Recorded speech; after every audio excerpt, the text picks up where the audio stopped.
தமிழா தமிழ் பேசு புலன் உறவுகள் அனைவருக்கும் எனது அன்பார்ந்த வணக்கத்தை கூறிக்கொண்டு இன்றைய குரல் பேசும் குரல் நிகழ்வில் இணைகிறேன். சாந்தலட்சுமி மலேசியாவிலிருந்து.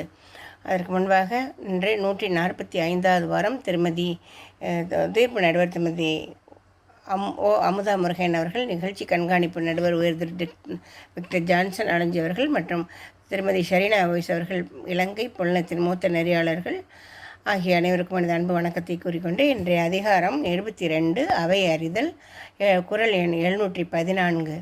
ஆற்றின் நிலை தளர்ந்தற்றே வெண்புலம் ஏற்றுணர்வார் முன்னர் இழுக்கு.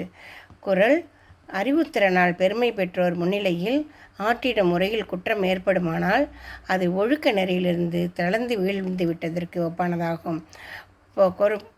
குரல் எண் 717. கற்றறிந்தார் கல்வி விளங்கும் கசடர சொற்றறிதல் முன்னர் இழுக்கு. பொருள்: மாசற்ற சொற்களை தேர்ந்தெடுத்து உரை நிகழ்த்துவோரிடமே அவர் கற்றுத்தேர்ந்த கல்வியின் பெருமை விளங்கும். குரல் எண் 718. உணர்வு துடையார் முன் சொல்லல் வளர்வதன் பாத்திகள் நீர் சொரிந்தற்று.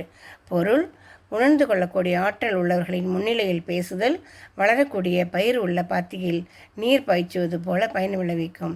குரல் எண் 719. புல்லவியில் பொச்சாந்தம் சொல்லற்க நல்லவியுள் நன்கு செல்லச் சொல்லுவார். பொருள்: நல்லோர் நிறைந்த அவையில் மனத்தில் பதியும்படி கருத்துக்களை சொல்லும் வல்லமை பெற்றவர்கள் அறிவற்ற பொல்லாதோர் உள்ள அவையில் அறவே பேசாமல் இருப்பது நலம். குரல் எண் 720.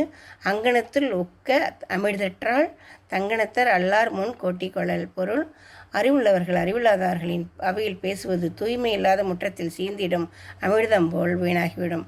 நன்றி. திருவள்ளுவர் நடுவர் மற்றும் நெறியாளர்கள் தமிழா தமிழ் பேசு புலனம் குரல் பேசும் குரல் நிகழ்விற்காக சாந்தலட்சுமி மலேசியாவிலிருந்து. நன்றி, வணக்கம்.